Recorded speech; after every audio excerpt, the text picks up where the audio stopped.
Hi, it's Anne here, and today's video is going to be a drugstore mascara review video. So I've been doing these videos pretty much every year since I started my channel, and I have 5 mascaras here that I've been testing. I've been testing these for much longer than I think any of the other videos that I've ever done in this type of series.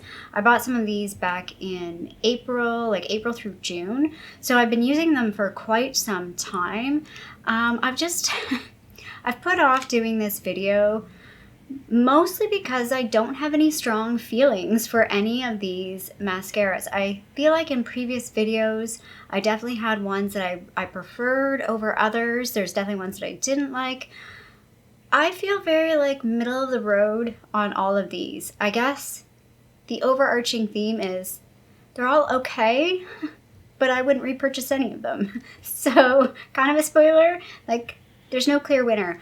Also, I understand mascara is a very it's a very personal experience. We all have mascaras that we like because they're what we like. And what I like and what my style is may not be the same as what you like and your style. So to put it out there in preference, my personal preference is more of a volumizing, thicker mascara. Like I want my lashes to look thicker. They're already fairly long to start with, so I don't necessarily need something lengthening. Everything is already going to be lengthening. I'm looking for more volume, like thickness, and yeah, that's like the core thing of what I like. And I like a mascara that's like really dark. I do like one that will kind of give me that lush dark lash look, especially when I'm wearing like a full face of makeup. I just think it sort of completes the look. I will have timestamps down below for all of the mascaras, but the mascaras that I'm testing, this should have been kind of a Maybelline. I should have like taken 2 of these out because I have 3 Maybelline and 2 non-Maybelline. That wasn't intentional. I was just trying to pick out some, drugstore mascaras that I hadn't tried. The first one was the Maybelline Sky High Mascara. The second one was the Covergirl Exhibitionist Stretch and Strengthen Mascara. The third one is the Maybelline The Falsies Lash Lift. We have the e.l.f. Lash It Loud Mascara, and then I randomly decided to pick this up. This I've used before, not this particular version, but this is like the OG classic one that I used like in high school, the Great Lash Mascara from Maybelline.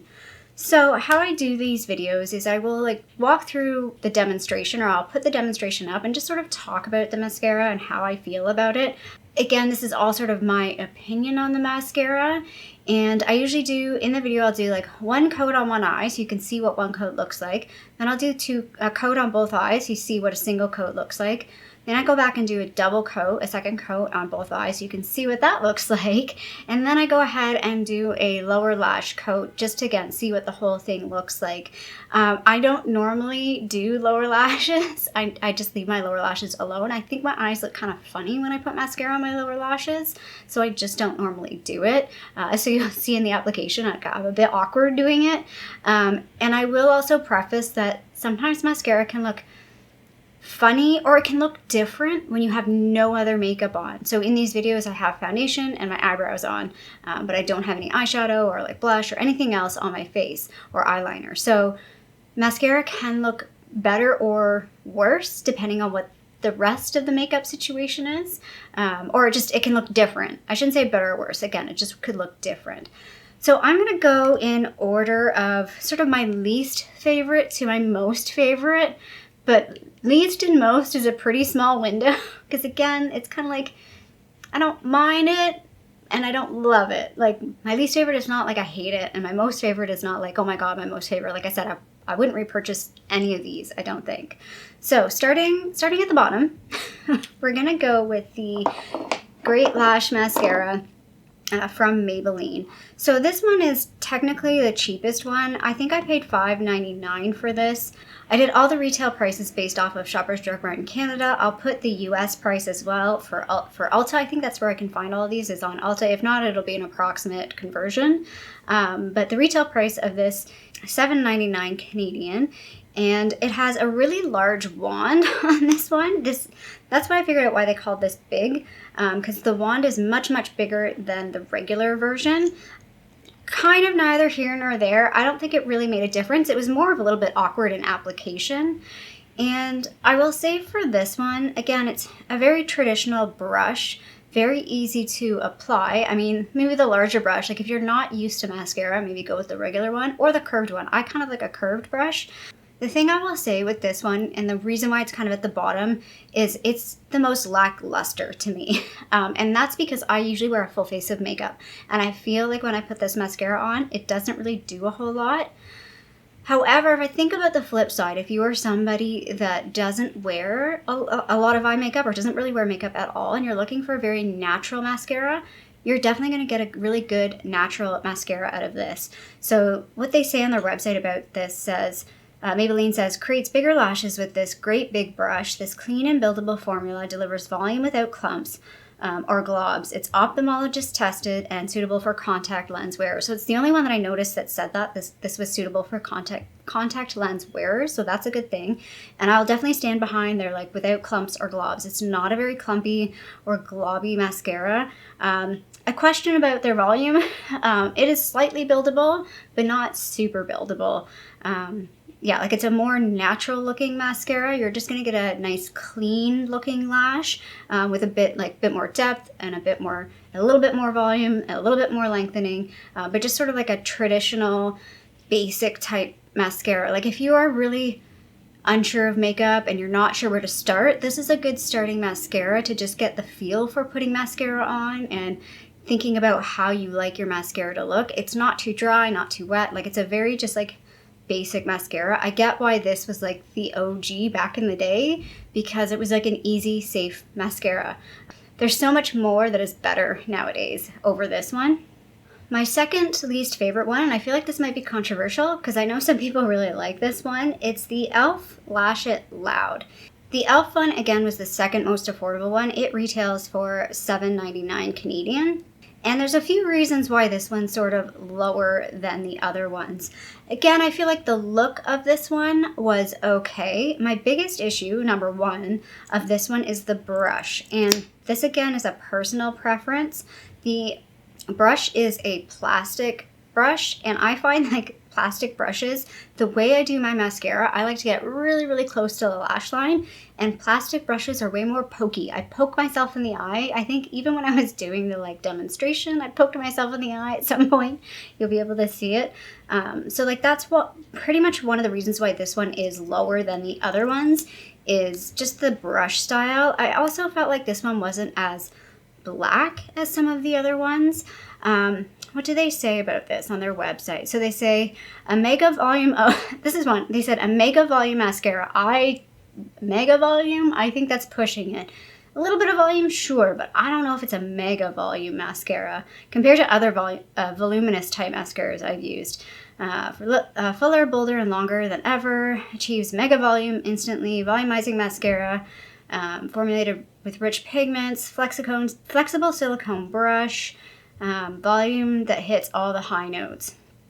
Yeah, their description of this does not match with my experience.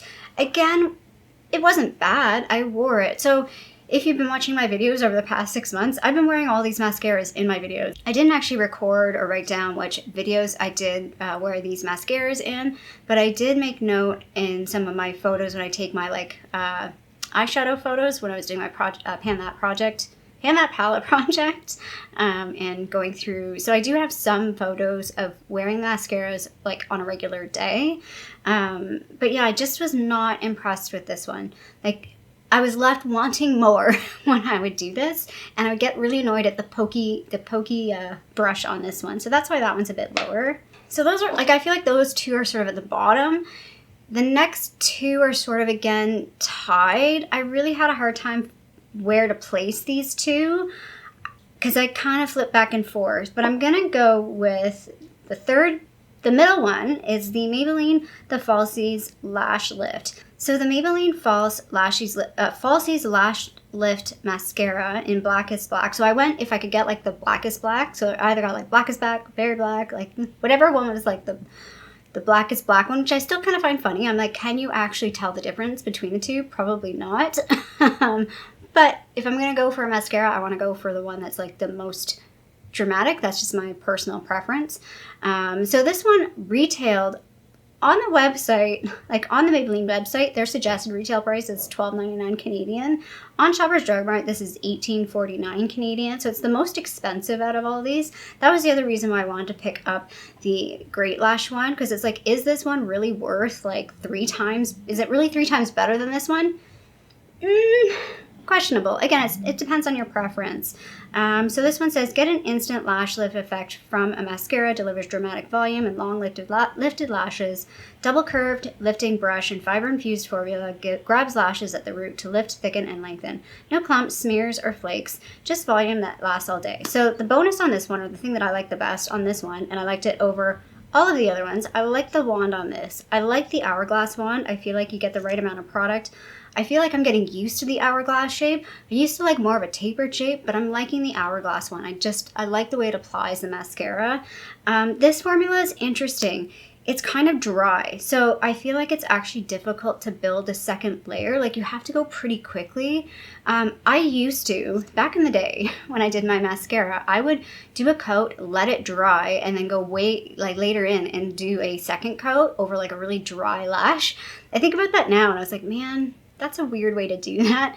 You're better off kind of doing a coat and then going back in with a second coat pretty soon after.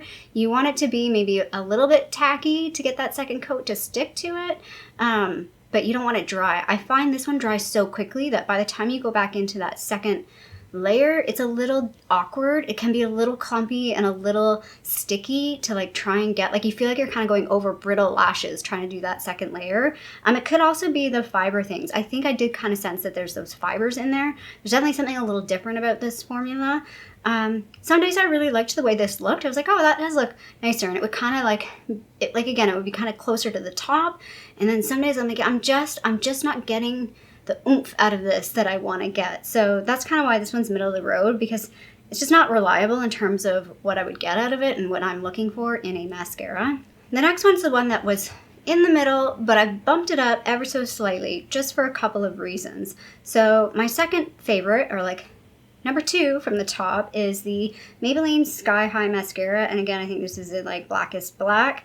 And one of the things I don't like about this one is the wand. Again, it's one of those plastic wands, and this one, everybody talks about this. It is a really weird bendy wand, and I find, like, again, because I like to really get into the root and really push the mascara in, because the wand is so bendy, that's really, really hard to do.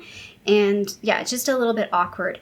So the retail price of the Maybelline Sky High Mascara is $15.99 Canadian. So kind of middle of the road. So what do they say about this one on their website? Sky High Lengthening and Volume Mascara for Sky High Lash Impact from every angle. Long-lasting mascara delivers full volume and limitless length. So to me, this is definitely very much a lengthening mascara over a volumizing mascara, and I think that's kind of how they promote it. So like, I appreciate that this one's a bit more accurate in terms of how they describe it. Again, I do actually like the shape of this wand. I do like the pointed tip. Again, between the like sort of tapered wand or the hourglass wand, I like either shape. But yeah, like the shape of this one's kind of nice. Like, I do like it's a smaller wand. It's actually a little bit easier to use than, like, for example, the Great Lash with the bigger wand. And I do feel like this one, if we could talk about sort of like the Blackest Black version, I do feel like this one's very, very dark. When I kind of go back through pictures and I kind of look at it, I'm like, yeah, this one looks much more inky than some of the other ones. It definitely has a much more an inky look to it. Definitely very black mascara. And I feel like I get a pretty look. I almost feel like this one's good at curling my lashes a little bit. Like, I feel like my lashes look more curled in some weird way with this mascara, and it's not marketed as a curling mascara, but for some reason I think it just holds mascara. It's a bit more of a wet formula than some of the others, but yeah, like, it's okay. I think I'm not a huge fan of the wand, and it's just not volumizing enough for me to like want to reach for it. I've been reaching for all of these like on a rotational basis. Like, I wasn't really using one a whole lot more than the others, but the number one that I picked, one of the reasons why I did pick it is because it is that one that I was kind of reaching for a little bit more than the others. And the number one I picked was the Covergirl Exhibitionist Stretch and Strengthen Mascara. So the retail price for the Covergirl is $14.99, and their description is, this fortifying formula is infused with peptides, biotin, and provitamin B5 for a lash extension effect. I don't know how much of that good ingredients are actually in the mascara and how beneficial it is for your lashes, but I think it's kind of cool. Like, out of all of them, like, this one has like nourishing ingredients for your lashes. So if you're putting mascara on every day, it's kind of nice to have something that's like nice for your lashes. The brush on this one, so I like this one because it's a natural bristle brush. I think that's one of the things, like, for me, for preference, put this higher than some of the other ones. I'm pretty sure this is the one, and it's so funny because when I bought this, I read on the back, it says, they call it, on the packaging, they say it's a Christmas tree shape. And I swear the day that I bought this, and the next day I was watching a Jessica Braun video, and she was like, oh my god, it says Christmas tree shape. Like, it's just so funny. It's such a weird description for a mascara, but you're like, I guess so. I still wouldn't call it a Christmas tree shape though. It's just like it's a tapered brush, that's all. The reason why this one is sort of at the top for me, or like the one that I gravitated to a little bit more than the others, is it's ever so slightly more volumizing than the others.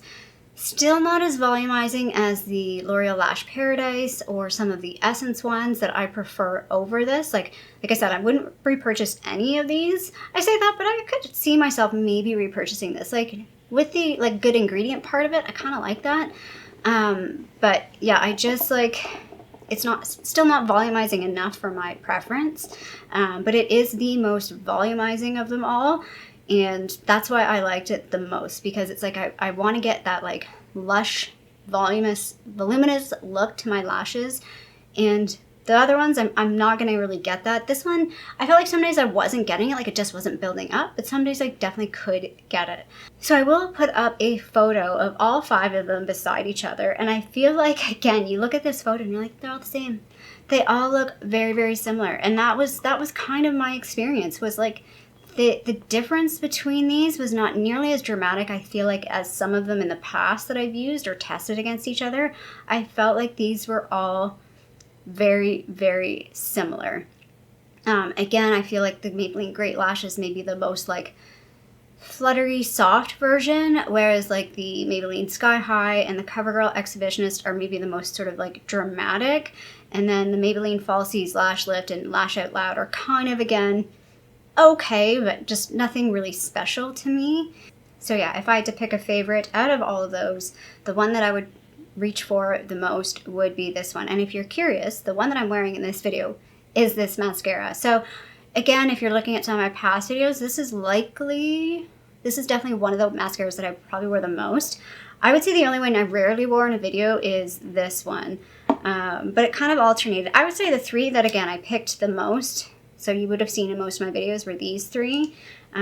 This one sometimes, but again, I didn't mark it down in the video, so unfortunately I don't know either which one is which. I do have 2 other mascaras that I have been kind of using over the past little while. Well, one was very early in the year, so I haven't used it a whole lot, was the Wet n Wild Big Papa mascara. I bought that early in the year to do a Wet n Wild testing video. And then the other mascara that I've actually been wearing a lot in my most recent videos, because I bought that in September, I think it was the Essence Waterproof Mascara, Lash Princess Waterproof Mascara. That one's an one for me as well. I mostly bought it just because I was going to Florida and I wanted a waterproof mascara. So yeah, like I put off filming this video, as you can tell, because it's very like meh. Like, I was really hoping to be able to be like, yeah, this one's so good because of this reason, and this one's like not good at all because of this reason, but they're all just like meh. They're all just in the middle of the road. I really don't see myself repurchasing any of these mascaras, but I'm glad I tried them. Like, the one that I'm really glad I've tried is this one, because this one gets a lot of hype. I will say, again, this gets bonus points because of packaging. Like, this one just has fantastic looking packaging. I really like the packaging. Packaging of these ones are all right too. And again, these are, again, maybe least favorite in terms of packaging. The e.l.f. one's okay. I just don't love it. But yeah. Anyway, I hope this was at least helpful, or at least interesting to hear about my experience, and at least get a feel for what these mascaras are like, because maybe, you know, you're really interested in trying one of them. Like, again, I can see why a lot of people like the Sky High. I'm not so sure about the Lash It Loud one. I can see why people like the Falsies one. But yeah, they're not for me. They're not my preference personally. Anyway, if you found this video helpful and interesting, feel free to give a little thumbs up down below. And if you haven't already, I would love it if you subscribe to my channel here in Toronto, Canada. I hope you're doing well, and I'll see you sometime soon. Bye.